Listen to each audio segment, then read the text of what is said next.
11वें अध्याय में विश्वरूप का वर्णन है। भक्त्या त्वनन्या सत्य अहम एवं विधोर्जुन ज्ञातुं द्रष्टुं च तत्त्वेन प्रवेष्टुं च परन्तप। हे अर्जुन, एकमात्र भक्ति के द्वारा ही परमात्मा को ठीक ठीक जाना जा सकता है, और जो जान लेता है उसे ही परमात्मा की भक्ति मिलती है। परमात्मा भक्त के बीच में, दोनों के भक्त के और परमात्मा के बीच में भक्ति एक ऐसा साधन है जो भक्त को परमात्मा से जोड़ देता है। और भक्ति में भी अगर व्यक्ति का हृदय पवित्र है तो भक्ति उत्पन्न होने में देर नहीं लगती। जिस प्रकार से उपजाऊ भूमि में हम बीज डालते हैं बहुत जल्दी उग जाता है, परंतु जो जमीन उपजाऊ नहीं है उसमें अगर हमें बीज पैदा करना होता है तो उसके लिए हमें बहुत कोशिश करना पड़ता है, खाद डालना पड़ता है, जमीन को ठीक बनाना पड़ता है, पानी देना पड़ता है। इसी प्रकार से हृदय भी होता है। जिस व्यक्ति का हृदय पवित्र है, क्योंकि भगवान के द्वार की एक शर्त है कि निर्मल मन जन सो मोहि पावा, मोहि कपट छल छिद्र न भावा। जो व्यक्ति अगर परमात्मा से जुड़ता है और उसके पीछे उसका उपदेश होता है, मेरा ये काम हो जाए, मेरा वो काम हो जाए, अपने मन की जब तक होते रहती है तब तक वो परमात्मा से जुड़ा रहता है। अगर उसे वहां से कुछ लाभ नहीं मिलता तो फिर दूसरी तरफ देखने लगता है। ऐसे ही परमात्मा भी है, देख लेते हैं कि ये व्यक्ति मेरा भक्त है या व्यापारी है। ये अगर मेरे से जुड़ा है और यदि कुछ चाह रहा है तो इसका मेरे से वास्तविक प्रेम नहीं है, इसका केवल स्वार्थ है। और ऐसे स्वार्थी व्यक्ति कुछ भी कर सकता है, परमात्मा के लिए बलि चढ़ा सकता है, परमात्मा के लिए बहुत सारे तंत्र मंत्र का उपयोग कर सकता है, परंतु जिसका हृदय पवित्र है वो ये सोचता है कि परमात्मा ने मेरे को जो कुछ दिया है इतना ही बहुत है, ऐसा मान करके जो निर्मल मन से परमात्मा की भक्ति करता है कि 84 लाख योनियों के बाद में मनुष्य का शरीर मिलता है और मेरे को मानव शरीर मिला हुआ है, ये परमात्मा की बड़ी कृपा है, इसलिए परमात्मा से जुड़ा रहता है। चाहे न चाहिए कौन बचो, प्रभु के साथ में संबंध उसी का हो पाता है जिसके अंदर अपना स्वार्थ ना हो।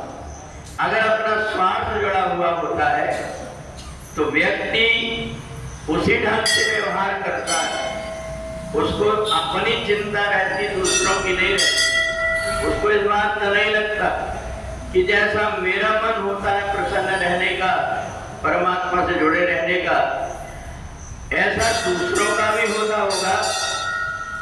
तो इसलिए मैं भी और दूसरों को भी इस प्रकार से परमात्मा से जोड़ने का प्रयत्न करो।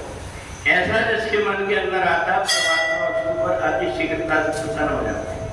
और इसलिए अर्जुन नहीं चाहते हुए भी भगवान के अनेक रूपों का दर्शन किया, जबकि वो परमात्मा के इतने निकट रहा, परंतु परमात्मा के स्वरूप को जान नहीं पाया।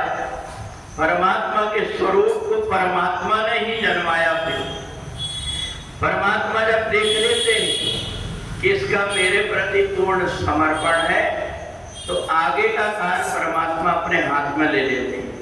परंतु जो व्यक्ति होशियार बनते रहता है, अपने आप को ज्ञानी समझता है, अगर उसे कोई उपदेश दो, ज्ञान की बात बताओ, तो वो ध्यान नहीं देता, क्योंकि उसको अपने अंदर का अहंकार कि मैं ज्ञानी हूँ, मेरे को ये सब कुछ आता, मेरे को कोई सुनने की जरूरत नहीं।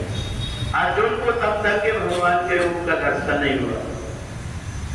भगवान ने स्वतः दिव्य दृष्टि दे करके और अपना विश्वरूप दिखाया। इसके बाद में भगवान ने चतुर्भुज रूप दिखाया। फिर भी अर्जुन भयभीत हो रहा था, तो भगवान ने वही रूप जो साथ में हमेशा रहते थे उस रूप को दिखाया।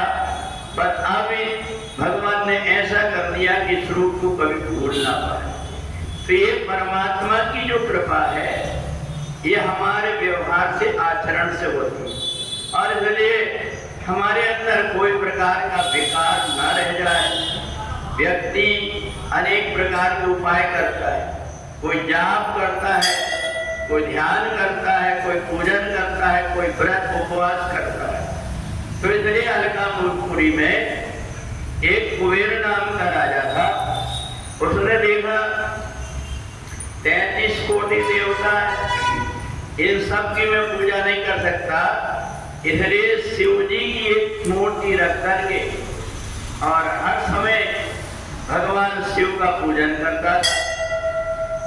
एक दिन उसके मन में आया कि मैं सुंदर सुंदर फूलों से भगवान का अर्चन करूं। उसने अपने माली को बुलाया। माली उस समय पर मदिरा का पान करके और बेहोश पड़ा हुआ था। राजा को बड़ा गुस्सा आया। राजा ने कहा कि बताइए, मनुष्य शरीर मिला है, इसके बाद में भी ये अपने आप को ऐसी स्थिति में पड़ा हुआ, इसलिए श्राप दे दिया कि जाओ तुम राक्षस हो जाओ। अब पत्नी घबरा गई। पत्नी ने सोचा कि मेरे पति की दुर्दशा होगी, अब क्या करूं? तो उनने मार्कंडेय ऋषि से पूछा कि गुरुदेव, मेरे पति की आदत खराब, इसलिए उनको तो अनेक प्रकार के कष्ट होना है, आप कोई उपाय बता दीजिए ताकि वो ऐसे नरक से बच जाए। का एक काम करो कि आषाढ़ मास के कृष्ण पक्ष में जो एकादशी आती है उसका नाम है योगिनी एकादशी। इस एकादशी के दिन तुम प्रातः काल सूर्योदय के पहले उठ करके अब भगवान से प्रार्थना करना कि आज जो कुछ भी मैं करूंगी अपने पति को पुण्यदान करती हूँ, ऐसा मान करके दिन भर ओम नमो भगवते वासुदेवाय का जाप करना। जैसी यथार्थ सामर्थ्य तुम्हारी शक्ति है वैसे व्रत करना। रात्रि में भी जितना बन सके उतना परमात्मा का ध्यान करना और दूसरे दिन उठ करके वो पुण्य को अपने पति को समर्पित कर दिया। उनने वैसा ही किया। तो जो राजा ने श्राप दिया हुआ था वो श्राप कट करके और उसकी बुद्धि पवित्र हो गई। तो इसलिए भगवान श्री कृष्ण कहते हैं कि अर्जुन, बहुत सारे उपाय हैं, कर्महीन नर पावत नाही। वैसे संसार में सब कुछ है, परंतु भाग्यहीन व्यक्ति संसार में आकर के परेशान होता है। तो इसलिए जो कोई भी व्यक्ति एकादशी महात्मा की कथा सुन लेता है, गीता का एक श्लोक भी सुन लेता है, उसके शरीर के सब प्रकार के पाप नष्ट हो जाते हैं। बोलिए सच्चिदानंद भगवान की